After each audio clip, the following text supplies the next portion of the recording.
Hey, good evening, everybody. This is a emergency school board meeting dated for July 13th, 2020 at 6 p.m. in the Franklin Middle School Library.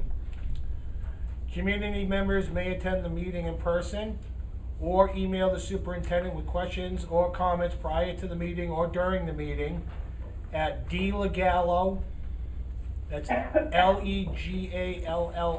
at gm.sau.18 or sau18.org, excuse me. Could you ask them to mute cinema?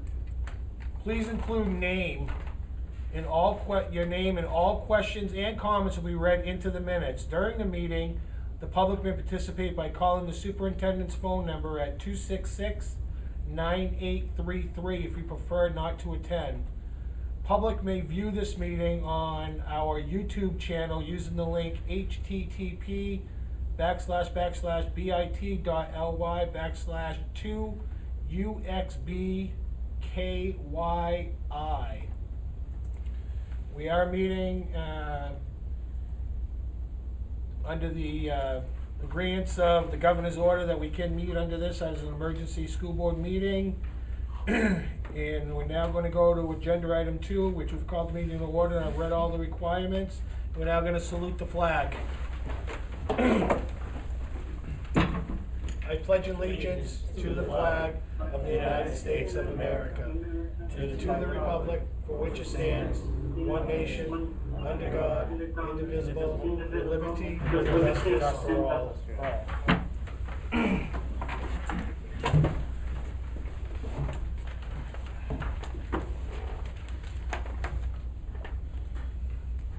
Okay, agenda item 1 is going to be the acceptance of the CARES Act / ESFR funds.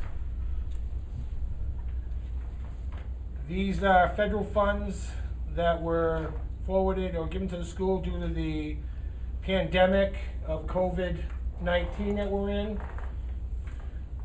The amount of the CARE Act funding is for $539,150.57. We need a motion to accept that funding. I move that we accept the CARES Act ESFR funding in the amount of $539,150.57.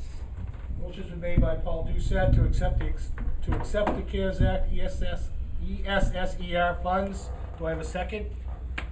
Second by Chris Nealon. Do I have any discussion?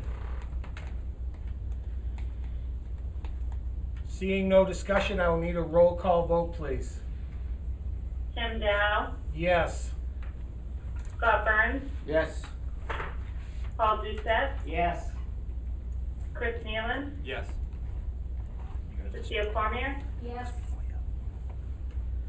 Jeff Savory, Yes. Delaney Courier, Yes. and Deb Brown. Yes. And Susan Hallett Cook. Yes. That motion passes unanimously and the funds are accepted. As is required by any funds that we receive, we must have a public hearing after accepting the funds on the CARE Act ESFR funds.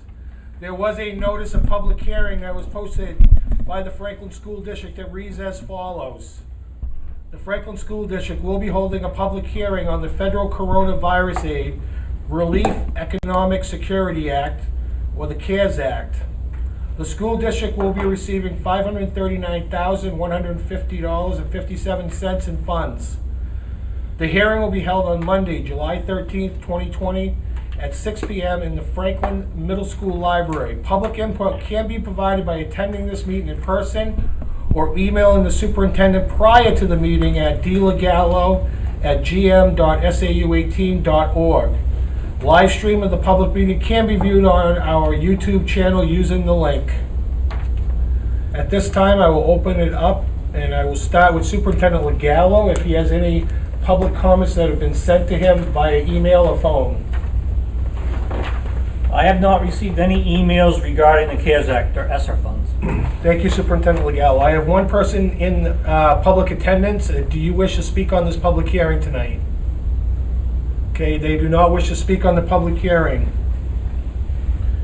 Due to I have no other people here in the public hearing, Superintendent Legallo has received no emails pertaining to this public hearing. At this time, I will close the public hearing, and the CARES Act and ESFR funds will be accepted.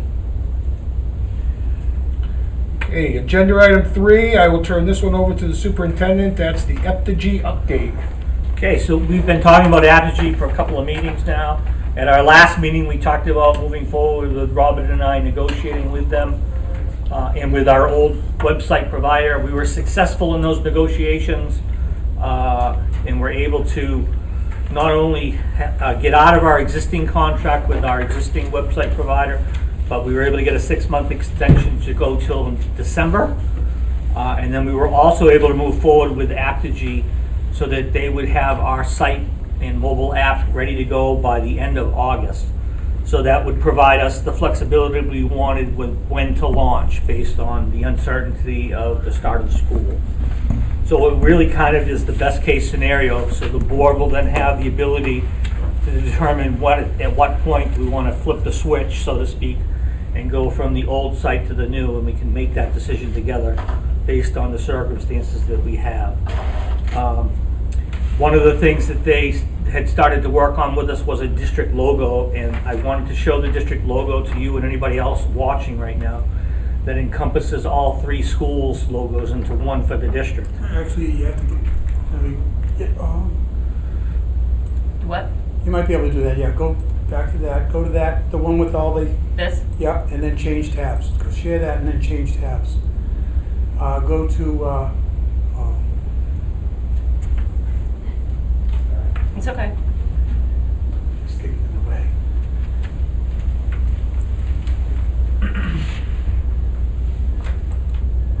We should do it again,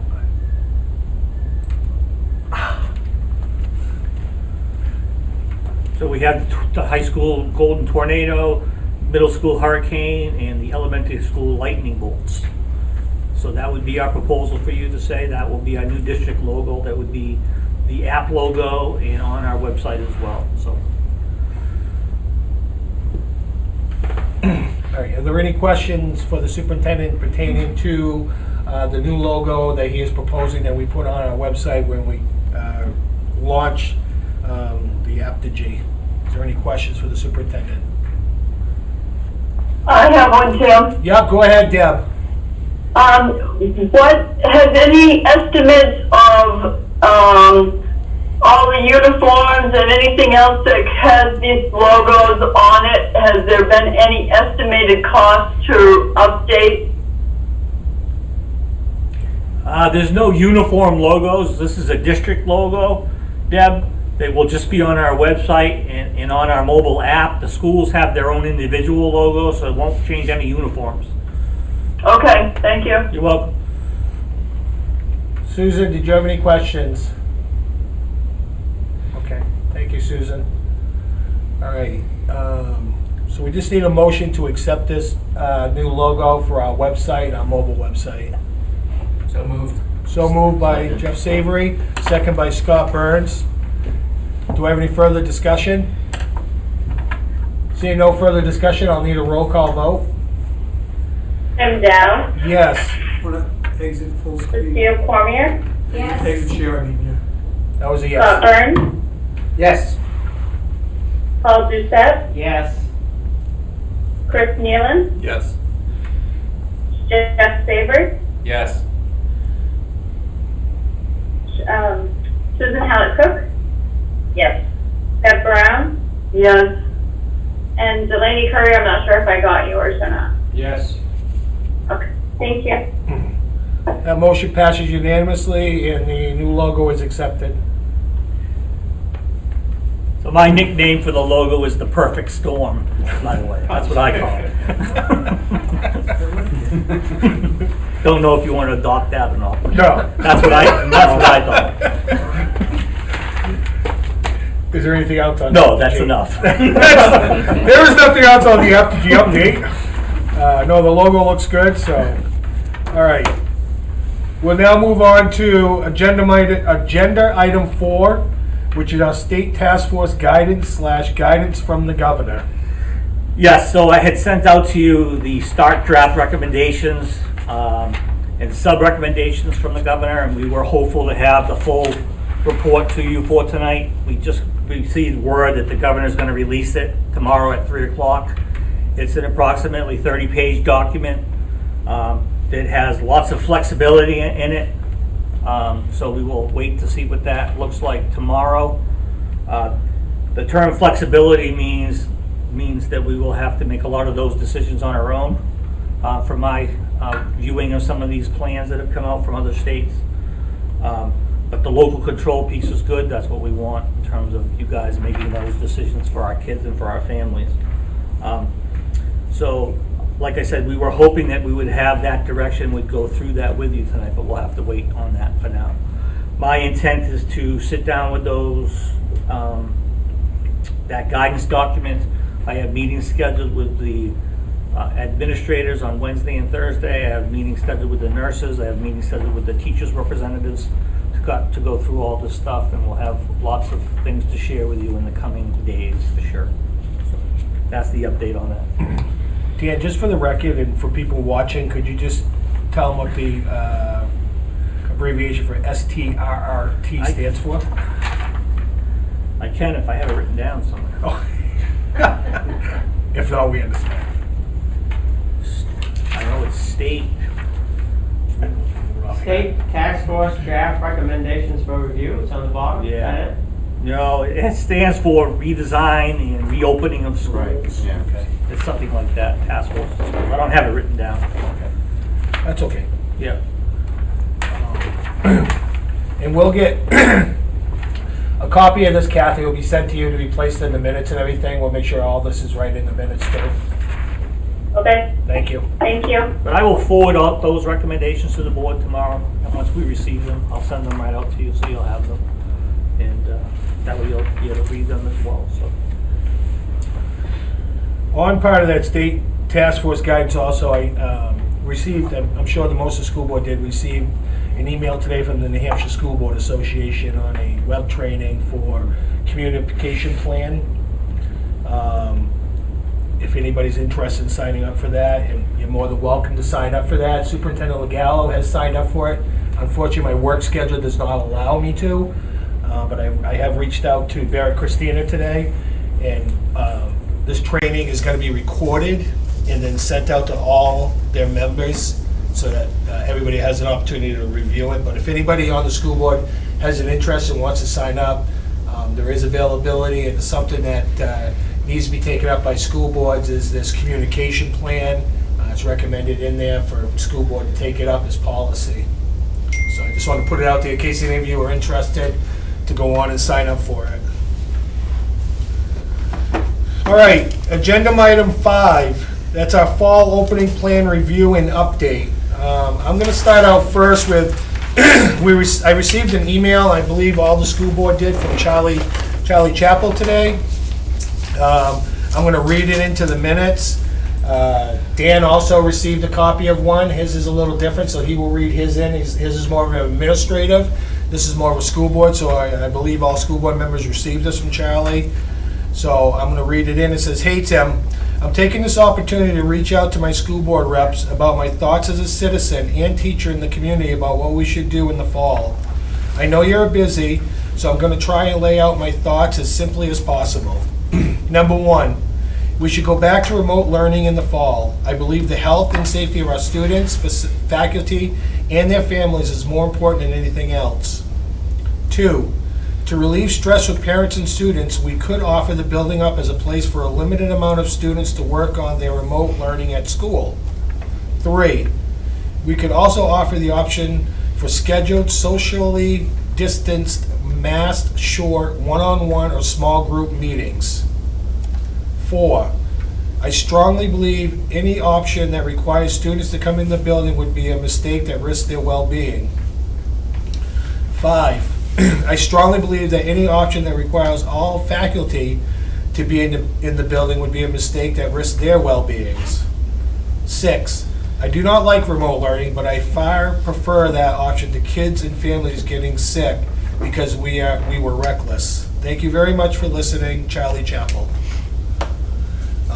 Superintendent Legallo also has some emails pertaining to this that he received, so I will let him read his. Yes, and I'll read the one from Charlie as well. It's very similar, but hi, Dan. It was recommended that I contact you with any thoughts about school in the fall, so I thought I'd share my thoughts. I also shared similar ones with Patty Prescott as my buildings union representative.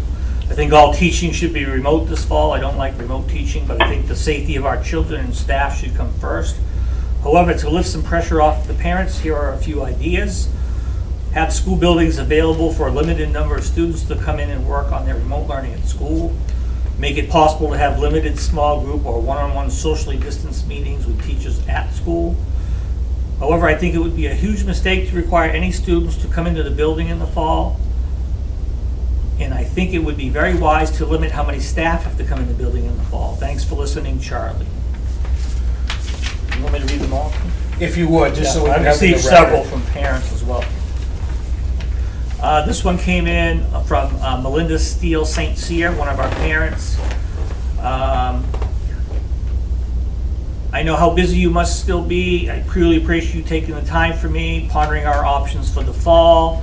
We spent our summer being careful. However, it's occurred to me this fall, if my children re-enter a classroom, us being careful could potentially be undone. I know of local families that have not been as careful, traveling out of state, not quarantining, hosting out-of-state visitors, not wearing masks. While I'm fully aware that the school cannot mandate what their families do outside of school, will there be any sort of screening questions and/or quarantine requirements for those that choose to travel to or host travelers from hotspots? For example, Texas, Florida, New York, or even local hotspots, Manchester, Boston. Along those same lines, will there be any sort of notification if there's a student or staff member that travels and returns immediately to school? Will the school be monitoring everyone that interacts with the students? I know there will most likely be screening for those employed by the school district, but what about contracted outside providers, special education services, bus drivers, etc.? Will the school screen them as well, or will the district trust and rely on their employers to screen them appropriately? Can you think of any scenario where a student will be required to have a COVID test even if they are asymptomatic? I do plan on watching this next school board meeting, which is tonight. Please feel free to pass these questions along. I hope you've been able to enjoy some of the beautiful summer we're having. Thank you again for your time. Okay, that was Melinda.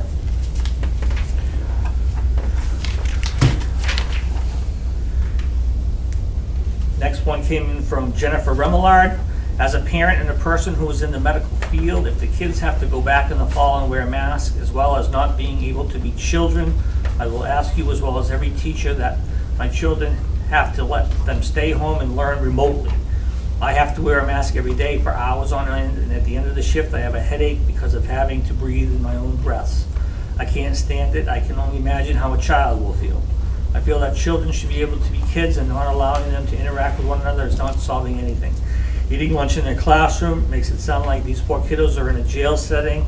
If that's the case, then they should stay home. That's just my feelings about it. I'm on both sides of the spectrum due to being a nurse and being a mom. I want my kids safe, and I feel home is just that way for now. Thank you, Jennifer Remillard. This parent asked to be kept anonymous. What are you going to do with families that don't believe their child should wear a mask, and are they going to be mandatory? And then Melinda Steele St. Cyr sent me another email. Thank you for bringing my questions to the board tonight. I was also wondering if there were any plans to create a committee regarding reopening in the rest of the school year that includes teachers, support staff, parents, and administration, representatives from each school, including special education teachers and families. This could be useful as things are constantly evolving. If so, I would be interested in volunteering. Looking forward to tonight's meeting. Thank you. All right, and I did get one more while we were talking. So this came in from Melinda Steele St. Cyr as well. I